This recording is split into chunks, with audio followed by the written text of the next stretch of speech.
Siempre se ha sabido que los faraones y reinas del antiguo Egipto practicaban el incesto, el adulterio y las demostraciones públicas de sexualidad. Pero se están descubriendo evidencias de que la sexualidad era indispensable para toda la sociedad egipcia. Fue una tierra mágica y sensual en la que el sexo era el origen de todo, incluso del propio universo.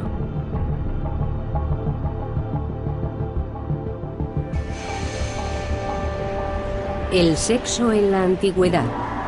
Egipto.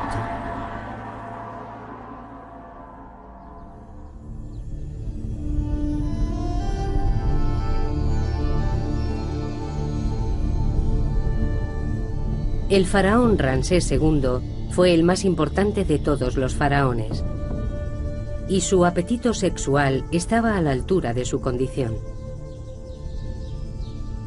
Se casó con infinidad de princesas que llegaron de tierras lejanas, mujeres exóticas de Nubia, Libia y Babilonia. Se casó también con su hermana y 3 de sus propias hijas.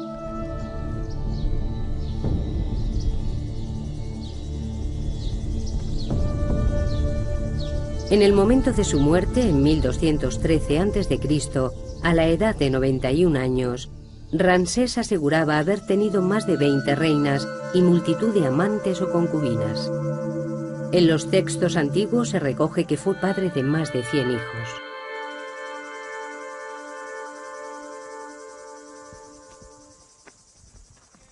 Ken Weeks es un arqueólogo americano que lleva 10 años en el Valle de los Reyes en Egipto, tratando de demostrar la autenticidad de dichas afirmaciones. Cuando Ramsés cumplió 15 años, su padre le regaló una mujer, una docena de concubinas y las llaves de todos los harenes del país. Recuerdo que cuando yo cumplí 15 años me regalaron una camisa. Pero Ramsés II se vio de repente rodeado por todas esas mujeres. Desde que nació, Ramsés estaba destinado a la grandeza. De niño era habitual verle domando toros. Para su gente eso significaba que era el hombre que podía garantizar la bendición de los dioses para Egipto y traer prosperidad al país. Imaginen un reloj de arena. Los dioses estarían en la parte de arriba y los mortales en la parte de abajo. El faraón sería el nexo de unión entre las dos esferas y toda la comunicación que pudiera establecerse entre esta vida y el más allá debía hacerse a través del faraón. Esto le situaba en una posición extremadamente importante. Los dioses expresaban sus deseos a través de la figura del faraón. Era el gran comunicador, el que permitía el alba y el crepúsculo, la salida de la luna, el éxito en la crecida anual del Nilo. Todos estos mensajes de los dioses dependían del faraón y de su capacidad de transmisión entre los dos niveles. Una de las tareas fundamentales del faraón era garantizar que los dioses trajeran fertilidad a la tierra y al Nilo. Durante una ceremonia anual se masturbaba en el agua. La fertilidad del faraón estaba estrechamente ligada con el éxito de la cosecha. Para el pueblo, la potencia sexual del faraón, su dios en la tierra, era igualmente importante porque creían que era el sexo lo que había dado lugar al mundo.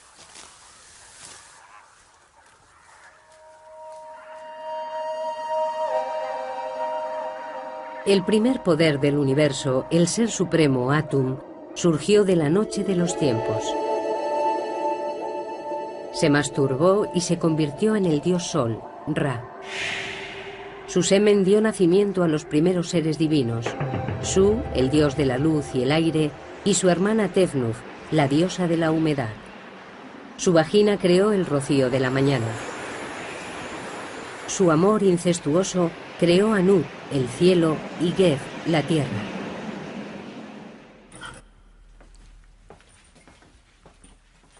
El doctor Richard Parkinson del Museo Británico es un experto en mitología del antiguo Egipto.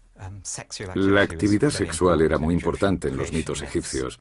En muchos se puede ver una imagen del cosmos en la que la diosa del cielo, Net, está sobre su marido Geb, dios de la tierra. Normalmente él está acostado en el suelo, pero aquí se puede ver cómo se aproxima a ella. Su unión da a luz a la siguiente generación de dioses y es el inicio de toda la historia de Egipto tras el nacimiento del cosmos.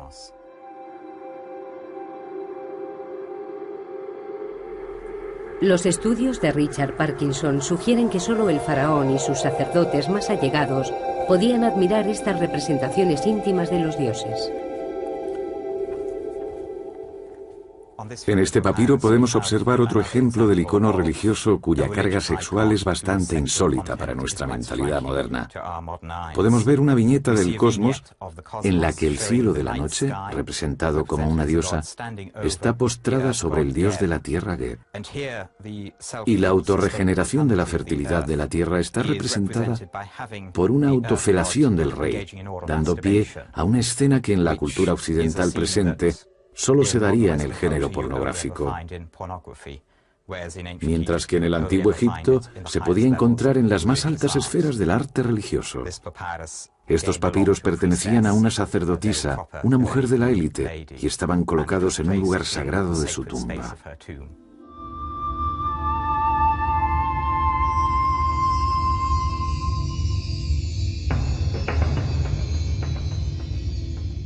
La mujer de más alta categoría en Egipto fue el primer amor de Ramsés, la gran reina Nefertari.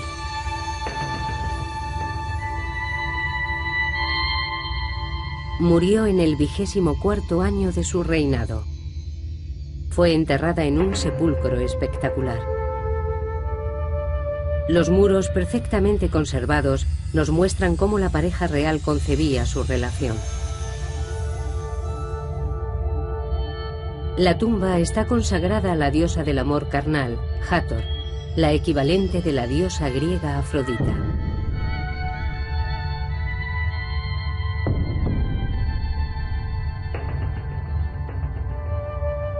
La reina Nefertari y la diosa Hathor están representadas con el mismo tamaño. En el arte religioso egipcio, el tamaño era muy importante.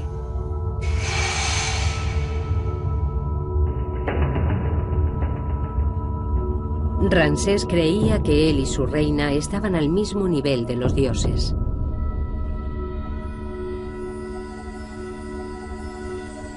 Ramsés solo tenía 48 años cuando la reina Nefertari murió. A la manera de los dioses cometió incesto. Se casó con la hija mayor que tuvo con Nefertari, la princesa Meri Tamun, promocionándola al rango de reina. Volvería a casarse con una de sus hijas, la princesa Binanat, con la que tuvo un descendiente. Ramsés se tomó su papel de símbolo supremo de la fertilidad muy en serio.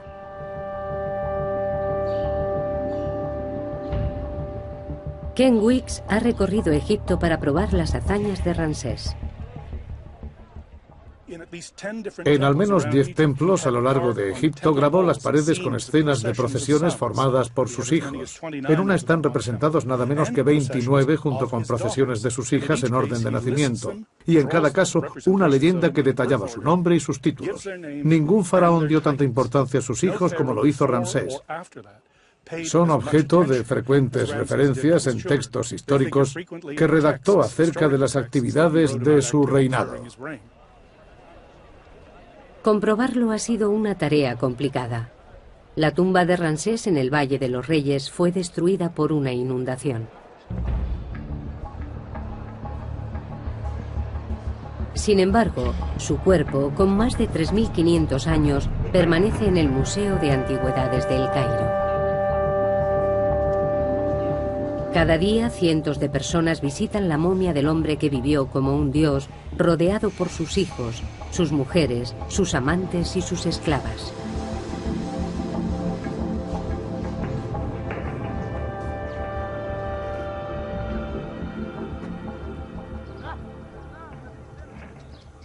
Pero la vida de la gente corriente era mucho más sencilla. El faraón siempre ha tenido un papel fundamental en la sociedad egipcia. Muchas mujeres, multitud de hijos, todo el conjunto era algo inherente al faraón. Pero, desde luego, los cortesanos y la gente humilde se comportaban y vivían de manera mucho más sencilla. Para la mayoría, el día a día era una lucha por la supervivencia. Cómo veían el sexo y el matrimonio siempre ha sido un misterio, pero ahora podemos estudiar pruebas que habían estado ocultas.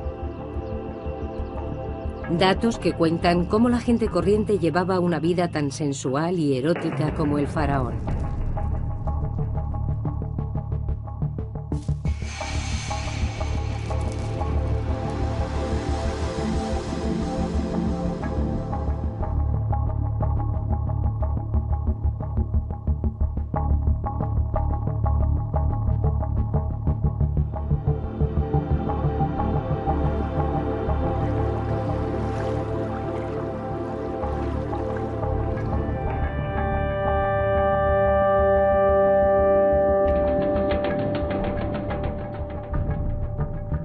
Los reyes y reinas del antiguo Egipto vivían como dioses en un mundo en el que para ellos la potencia sexual era un deber religioso. Pero poco sabemos acerca de cómo vivía y amaba el resto de la población. Muchos restos fueron arrastrados por las crecidas del Nilo.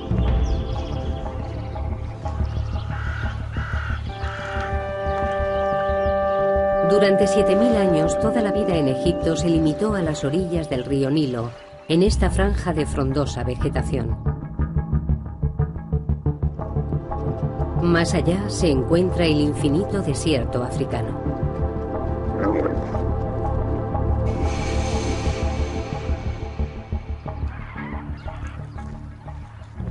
Excepto algunos templos reales y tumbas, las construcciones del antiguo Egipto son de ladrillo de barro. A lo largo de los últimos 200 años, las crecidas anuales del Nilo han destruido casi todo rastro de la historia antigua.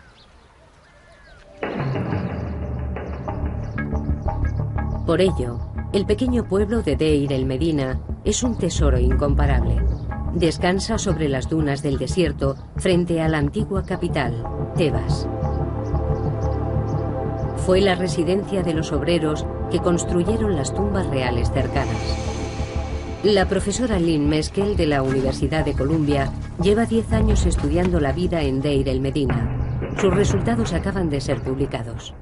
Deir el Medina es especial porque no ha sido destruido por los constantes movimientos del Nilo y las inundaciones periódicas. A lo largo de los siglos, el Nilo ha cambiado de posición y ha destruido muchos pueblos de agricultores, asentamientos y probablemente ciudades que podrían verse a través de la espesura de la vegetación del Nilo. El cementerio de Deir el Medina acoge la tumba de los habitantes más poderosos del pueblo. La tumba del arquitecto Ka y de su mujer Merit es una revelación. Su contenido sugiere que al menos las clases medias aspiraban a llevar un estilo de vida parecido al del faraón. Ka y Merit están ahora en el Museo Egipcio de Turín, en Italia. En la parte superior del sarcófago hay guirnaldas de hojas que se han conservado tan bien que todavía podemos ver de qué flores se trataba.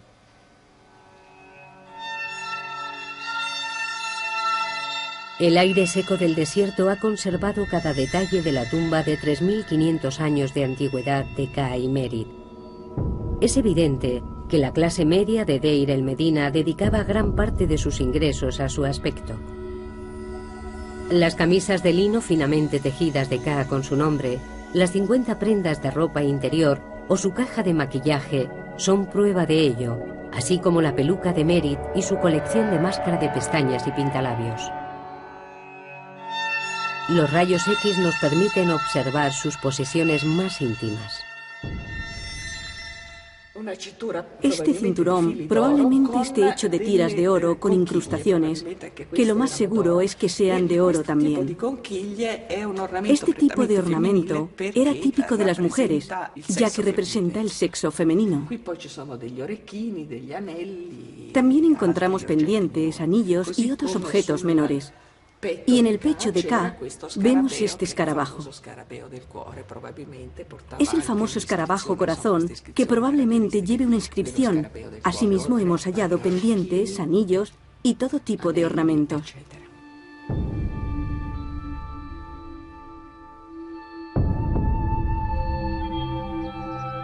Tanto hombres como mujeres llevaban gran cantidad de ornamentos como joyas, pendientes, brazaletes, anillos.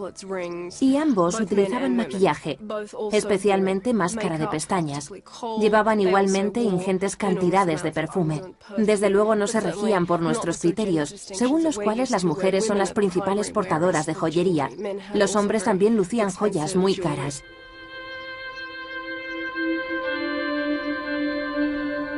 Este deseo de llevar una vida sensual se hace patente en la tumba de un capataz llamado Ipei. En las paredes hay representaciones de un lujoso banquete. Conceptos como sexualidad y belleza, todo ello nos permite formarnos una imagen muy sensual, con flores y perfumes, que nos dan una idea de cómo sería este banquete. Habría música, vino, probablemente infusiones de vino y flores de loto, todo tipo de sustancias estupefacientes, y con todo resultaría una experiencia muy sensitiva.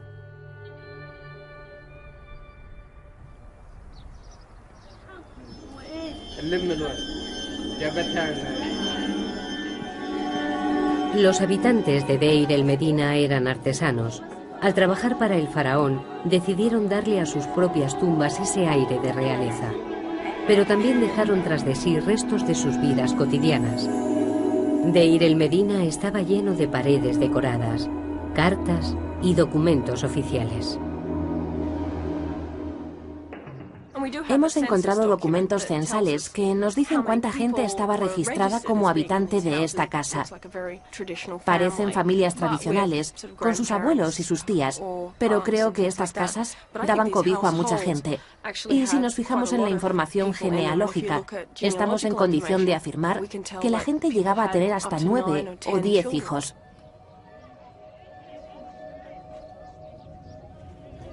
Se parece mucho a la vida de los actuales habitantes de Egipto. Los animales y los seres humanos comparten espacios comunes. El tejado es el centro vital. La gente pasaba mucho tiempo en el tejado. Dormían allí, ya que es un lugar muy fresco, sobre todo durante el verano, y se desarrollaban otras actividades, como la cría de animales. Eso es algo que se da todavía en nuestros días. También tendían la ropa. Utilizaban cualquier espacio libre disponible.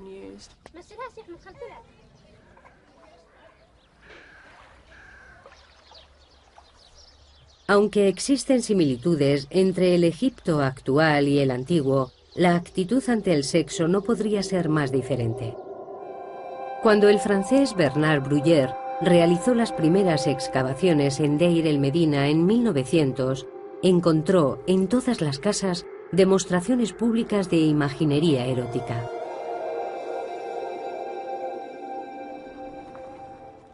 Lo primero que ves cuando entras en una casa son escenas que representan a mujeres en escenas particulares de su vida, ya sea dando a luz, dando el pecho a sus hijos. Y en una casa en particular, en la casa Sureste 8, podemos observar un gran fresco de una mujer desnuda, tocando una flauta doble. Este tipo de imágenes, con tanta carga erótica y ritual, no es algo que en la actualidad asociemos a la decoración inherente de una casa, y mucho menos de las primeras estancias. Además de las pinturas eróticas, Deir el Medina estaba lleno de objetos sagrados, utilizados probablemente en rituales de fertilidad.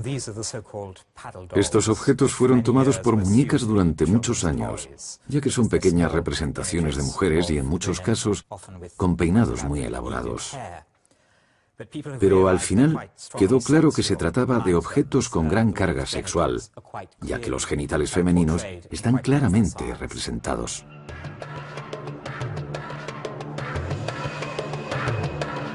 Un escriba de Deir el-Medina elaboró un documento muy explícito como divertimento o por encargo.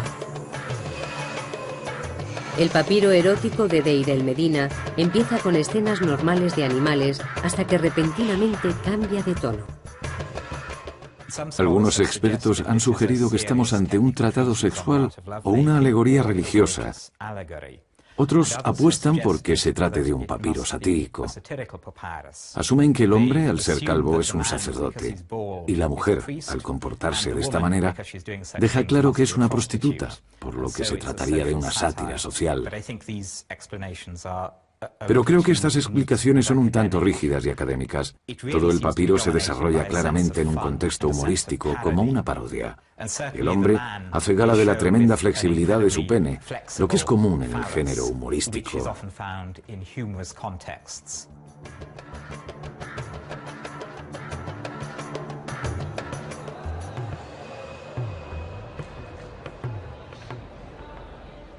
Estos hallazgos, con 1000 años de antigüedad, han sido muy estudiados. Cuando se descubrieron, nadie pensó en exponer tal imaginería sexual públicamente. Hubiera sido ofensivo y simplemente escondieron estos objetos. La época victoriana, a finales del siglo XIX, vio nacer la egiptología. Los expertos de aquel entonces tendían a centrarse en las vidas de los faraones y no prestaban atención a las clases bajas de la sociedad del antiguo Egipto. Actualmente estamos muy interesados en lo que pudiera pensar y sentir el hombre de la calle, qué hacían en su tiempo libre los escribas y los hombres que pintaron estas paredes. Estamos mucho más centrados en conseguir una visión de conjunto de la cultura egipcia, mucho más que en la encorsetada definición victoriana de la historia, según la cual esta no sería más que un recuento de batallas y una sucesión de reyes.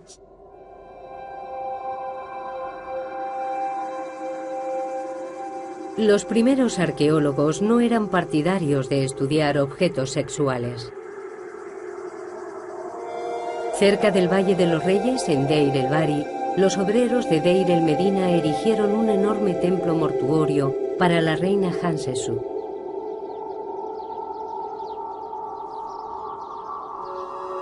En un santuario dedicado a la diosa Hathor, los excavadores encontraron una amplia colección de penes de madera que podrían haber sido utilizados en ritos de fertilidad. Desde su descubrimiento han permanecido almacenados en el Museo Británico. Estos son algunos de los penes de madera encontrados en las excavaciones del templo de Hathor de Rabawi a principios del siglo XX. Fueron encontrados en cestas colocadas alrededor del santuario y, por supuesto, no fueron referenciados con los informes originales de las excavaciones. Todavía no está claro en qué contexto se utilizaban o cuál era su función.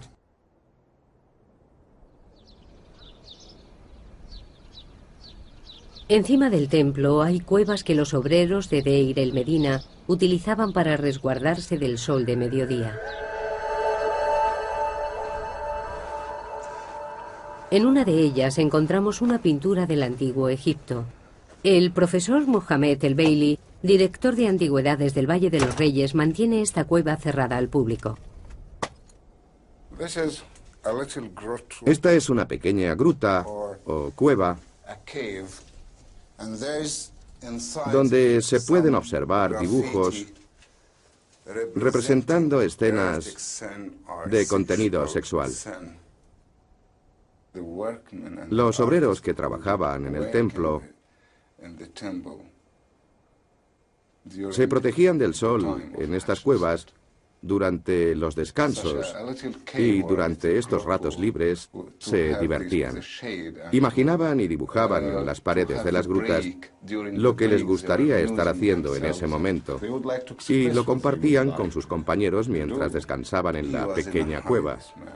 Este hombre tiene mucha prisa por hacer el amor en esta postura.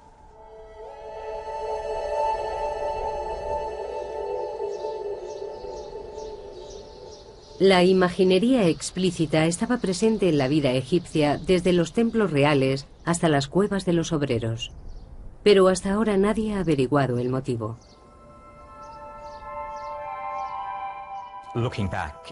Echando la vista atrás, es fácil suponer que el pudor típico de una cierta época haya podido entorpecer el estudio de este material. Pero no hay que olvidar que cada época tiene sus tabús y temas de los que la sociedad prefiere no hablar. Los documentos encontrados en Deir el-Medina están empezando a dar una idea más clara de por qué los antiguos egipcios estaban tan obsesionados con el sexo. Te dejaré admirar mi belleza, cubierta por una túnica del mejor lino, empapada de aceite de canela.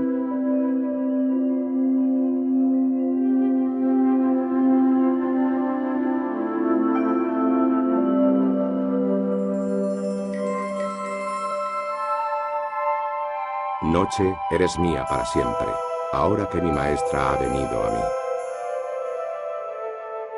La beso y sus labios me responden. Estoy muy excitado incluso sin haber bebido cerveza. Los fragmentos de poesía amorosa y la imaginería encontrada en Deir el-Medina sugieren que este era un pueblo en el que el sexo no era un tema tabú. Es probable que no se ocultara ni a los propios hijos. Hay ciertas imágenes en las que observamos a una pareja en el acto sexual, en presencia de niños, lo que nos indica que la idea de que este tipo de actos deban ser ocultados a los niños es una concepción occidental y perteneciente a la tradición europea. Y si nos fijamos en la historia de Europa, nos daremos cuenta de que hace varios siglos las familias vivían todas juntas en casas muy pequeñas, compartiendo la misma habitación y a veces la misma cama. Creo que tenemos que recalibrar nuestras sensibilidades a este respecto. Tenemos que superar la idea de que se trata de algo ritual. Realmente formaba parte de la vida doméstica. Para los egipcios estas esferas se entremezclaban fácilmente.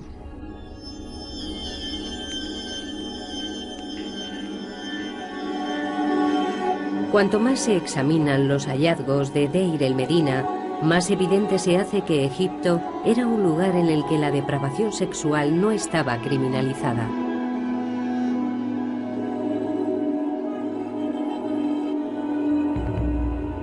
En el pueblo, Paneb, un ladrón y asesino con un apetito sexual insaciable, se acostó con todas las mujeres del pueblo, ganándose la enemistad de muchos.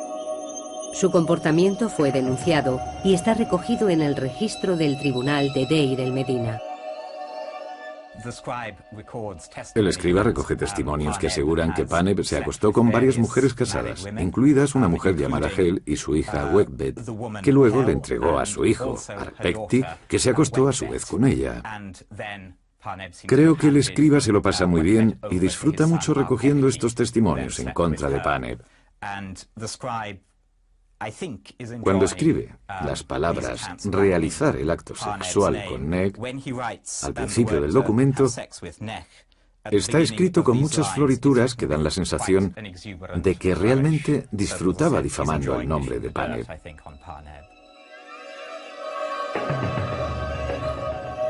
Pero su conducta solo fue objeto de registro, pero no de castigo. En la actualidad, este tipo de acto sería considerado un crimen, pero no en el antiguo Egipto.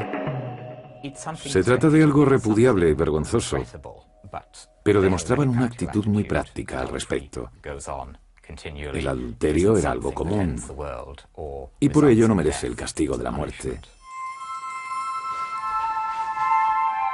El matrimonio parecía ser frecuente, pero los registros del pueblo dan fe de que el divorcio también lo era. De lo que se trata realmente es de matrimonios en serie. Era normal que la gente se casara 3 o 4 veces.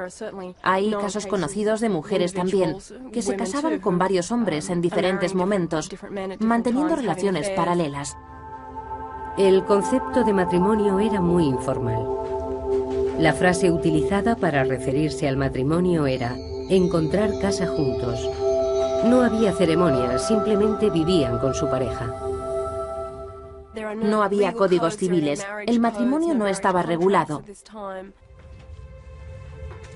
Lynn Meskel ha descubierto algunas modalidades de convivencia en Deir el-Medina que hoy resultarían sorprendentes. Existían mujeres que eran criadas o esclavas que el marido llevaba a casa cuando su mujer se quedaba embarazada. De esta forma, el hombre podía seguir teniendo hijos que eran parte de la familia, y a veces estos hijos llegaban a casarse con gente notable. La esclava o criada, por su parte, veía cómo se elevaba su estatus y pasaba a formar parte del hogar. La convivencia era muy flexible y existían modalidades para todos los gustos. Lo que a nuestros ojos es algo realmente increíble e inapropiado, para los egipcios funcionaba muy bien. Los antiguos egipcios eran tan liberales que no parecían preocuparse por la virginidad. En muchas sociedades posteriores, la virginidad constituía un requisito esencial que debía ser respetado hasta el matrimonio. En el antiguo Egipto no existía tal creencia. No hay mención específica en los textos que poseemos al respecto de la virginidad, de los hijos ilegítimos o relativos a cuestiones de paternidad. Se hace tanto hincapié en la fertilidad y la capacidad de tener hijos, que no había razón por la cual llegara a establecerse una discriminación de ningún tipo respecto al sexo, como más tarde se implantaría en las sociedades medievales. Hasta dónde llegaba este énfasis de la fertilidad es algo que todavía no está muy claro. Algunos expertos han sugerido que existía una actitud en la que se aceptaba cierto nivel de promiscuidad. En el hermético mundo de la corte del faraón se llegaba a pensar que incluso los dioses mantenían relaciones homosexuales. Los textos literarios conservan mucha información acerca de la sexualidad y la manera en que se contemplaba en la vida cotidiana. Es posible que la primera frase de coqueteo de la humanidad apareciera en un papiro, uno en el que un dios trata de seducir a otro. Es una de las primeras situaciones de flirteo homosexual de la historia del mundo, donde un dios llega a decirle al dios Horus: «Me encanta tu trasero». Nefwi, Wiki. Al igual que con el adulterio, hay gran cantidad de referencias a la homosexualidad en los textos literarios del antiguo Egipto, pero no hay constancia de personajes históricos que fueran homosexuales. Sin embargo, existe una tumba en Saqqara de dos hombres llamados Neakhum y Numhotep, que eran los peluqueros de uno de los reyes del antiguo reino de Egipto, y siempre se ha pensado que mantenían una relación. Homosexualidad, adulterio y divorcio, considerados como desviaciones por las religiones posteriores. Pero en Egipto los valores sexuales parecían más relajados. Una de las claves reside en las características geoclimáticas del país. La vida en Egipto era precaria, las sequías eran frecuentes. La mortalidad infantil era muy alta. La fertilidad de la tierra y de sus habitantes era una preocupación constante. Los egipcios no podían ser restrictivos ni siquiera en materias sexuales. Todas las representaciones de la actividad sexual son positivas. Son consideradas fuente de creación, fertilidad y, en muchos casos, de protección. Nunca se contemplaba desde un punto de vista negativo. Con las evidencias rescatadas del asentamiento, la utilización de la imaginería tanto en los hogares como en las tumbas y los relatos mitológicos relativos a la creación del mundo, creo que estamos en disposición de afirmar que la sexualidad era una parte esencial del día a día y que no se limitaba a una esfera de intimidad e incluso clandestinidad como ocurre ahora. A pesar de que sería un error contemplar esta sociedad como una utopía sexual, habría que enfatizar el hecho de que se trata de una cultura de hace varios miles de años. Para los antiguos egipcios, el sexo era tan propio de la condición humana que tampoco merecía grandes discusiones. No existían psicoanalistas que conjeturaran al respecto de las fantasías sexuales y acerca de su significado. Era simplemente un aspecto más del día a día.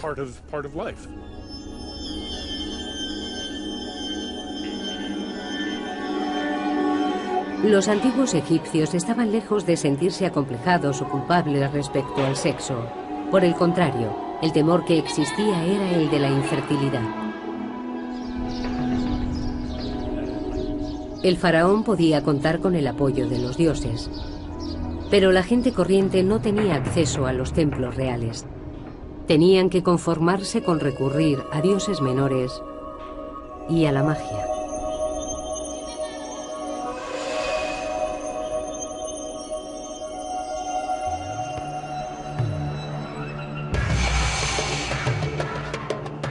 Hace 3.500 años, la dinastía del Antiguo Egipto, conocida como el Nuevo Reino, era el epicentro de la civilización.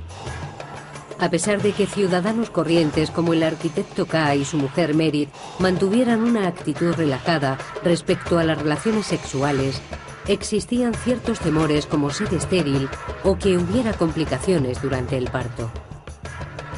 Todo el proceso requería la protección de la magia.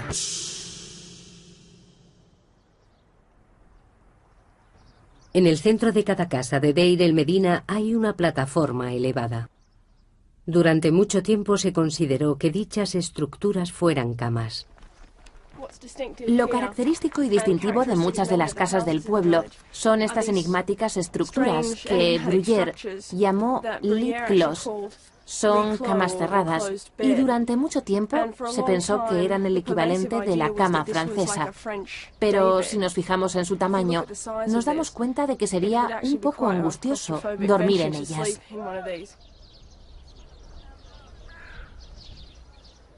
Lynn Meskel cree que son altares en honor a dioses menores de la fertilidad.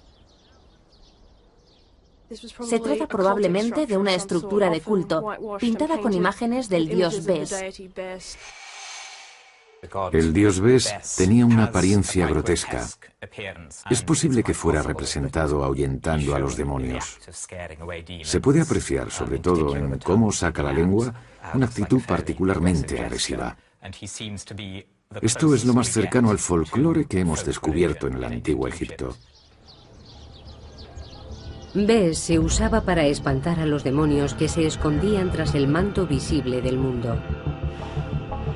Cada enfermedad, muerte, sequía, hambruna o revés del destino se achacaba a la obra de un demonio, espíritu malvado o incluso al fantasma de algún pariente desdichado. Una mujer como Merit podría contratar los servicios del chamán para que efectuara un ritual en honor de Bes.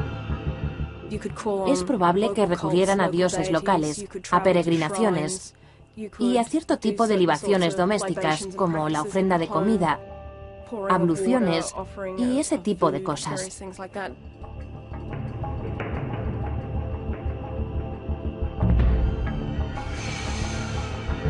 Por encima de todo, las mujeres recurrían a la magia para el parto.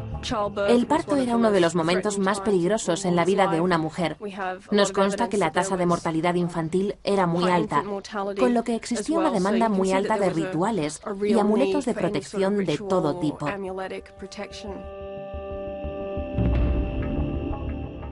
El periodo inmediatamente posterior al parto también se contemplaba como potencialmente peligroso para la salud de la madre y del hijo, pero también por la presencia que pudiera haber de demonios, espíritus, entidades o cualquier cosa que pudiera afectar al niño.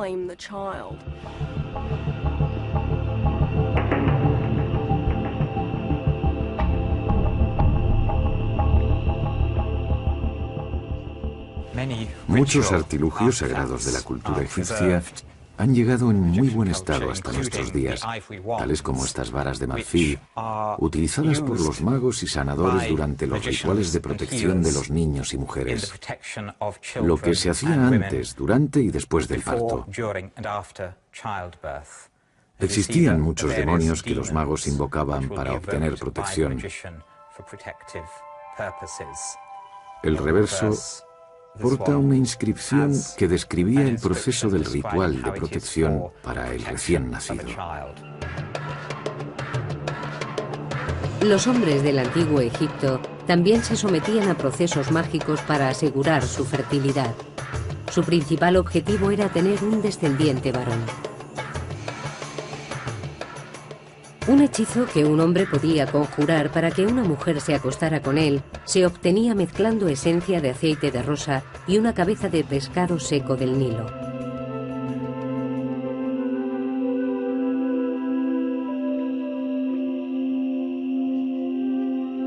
Escritos encontrados en Deir el-Medina también proporcionan instrucciones de cómo llevar a cabo el acto sexual para potenciar su efectividad. Hombres como Ka escribían fórmulas mágicas en su piel para invocar la bendición de los dioses. Lamer las fórmulas las hacía más poderosas.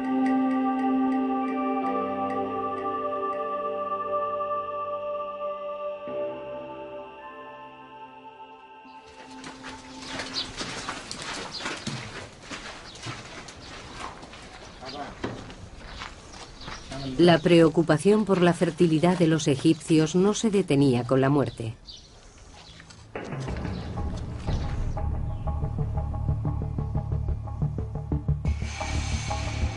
Algunos rituales mortuorios eran idénticos a los practicados durante las ceremonias del parto y la celebración anual donde se renovaba la vitalidad del emperador. Las jóvenes núbiles ejecutaban las mismas danzas eróticas en los funerales para ayudar a los muertos a renacer en el más allá. La vida antes y después de la muerte corresponde a un proceso natural, y la actividad sexual era algo que los egipcios esperaban que continuara en el otro mundo. Existen muchas referencias en textos funerarios de gente disfrutando del sexo en el más allá. Los muertos renacidos eran representados a menudo en la flor de su potencia sexual. En las tumbas se colocaban amuletos de fertilidad como estas figuras de mujeres desnudas. Esta preocupación por la fertilidad estaba presente en todos los ámbitos de la civilización egipcia. Las clases más bajas recurrían a su propia magia, pero tomando como ejemplo al faraón. Y el gran faraón Ramsés II nunca los decepcionó.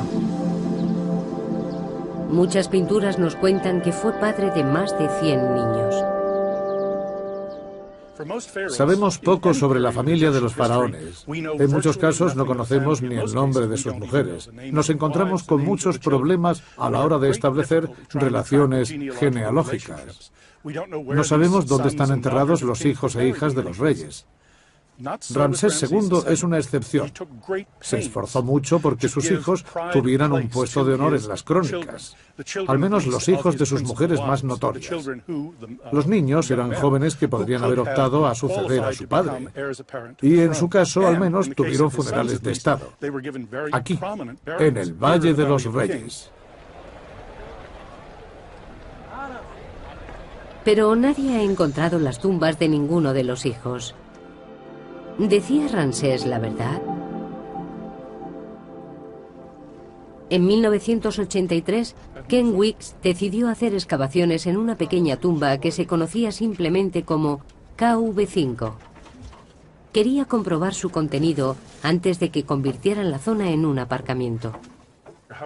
Cuando Howard Carter limpió la tumba de Tutankamón, se fijó en esta tumba, pero la consideró sin importancia. Así que la utilizó como almacén para los restos producidos por sus propias excavaciones y tapó la entrada con cieno y tierra. El grupo de Weeks tardó más de 6 años en desenterrar la primera cámara. Al final había una puerta. Atravesamos el umbral y entramos en un corredor. Vimos que se trataba de la mayor tumba de todo el Valle de los Reyes. Al descifrar los jeroglíficos de la entrada, supieron que no solo se trataba de la tumba más grande. Lo primero que vimos al pasar el umbral fueron una serie de escenas grabadas en la pared. Aquí tenemos un par de manos sujetando incienso. Son las manos de Ramsés II. Detrás de él aparece la cabeza de un joven. Las columnas que hay encima de los jeroglíficos nos indican que se trata del hijo mayor del rey, Amun-Her-Kepesef. Están escritos sus nombres y sus títulos. De repente nos dimos cuenta de que habíamos descubierto la tumba de un hijo de Ramsés, uno de los faraones más importantes del reino de Egipto.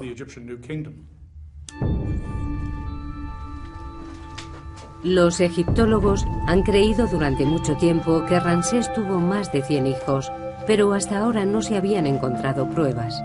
Ken Weeks acaba de publicar sus informes preliminares sobre KV5. Cree que puede haber encontrado un complejo de tumbas único, encargado por Ramsés para dar sepultura a sus hijos, a muchos de los cuales sobrevivió. Se trataba probablemente del único mausoleo familiar de todo el antiguo Egipto. Fijaos, por ejemplo, en esta maravillosa figura de Hathor. Precioso rostro. Desgraciadamente, ha sufrido muchos daños causados por las crecidas del Nilo.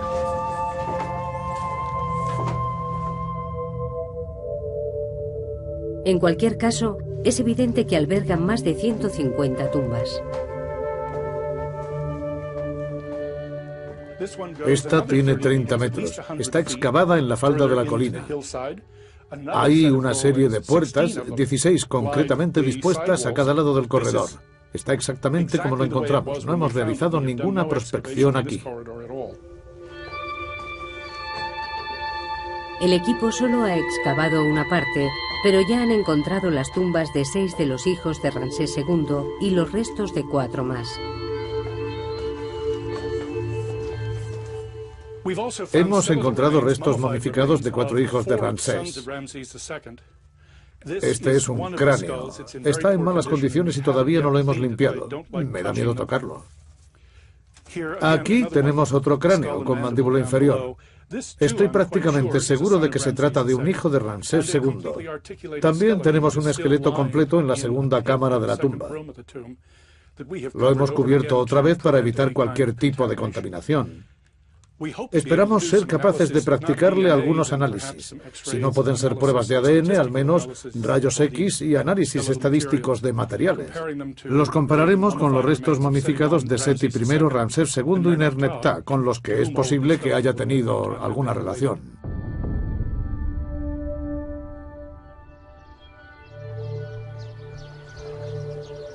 Las 150 tumbas de KV5 sugieren que Ramsés tuvo tantos hijos como afirmaba. Eran un mensaje para las generaciones posteriores. El faraón, su tierra y su gente eran muy fértiles.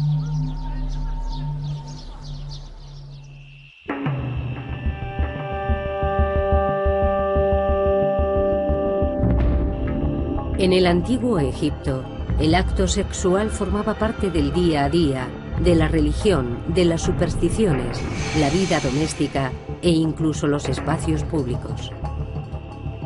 Pero pronto llegarían tiempos en los que el acto sexual pasaría a ser considerado oculto, privado, cargado de culpa y vergonzoso.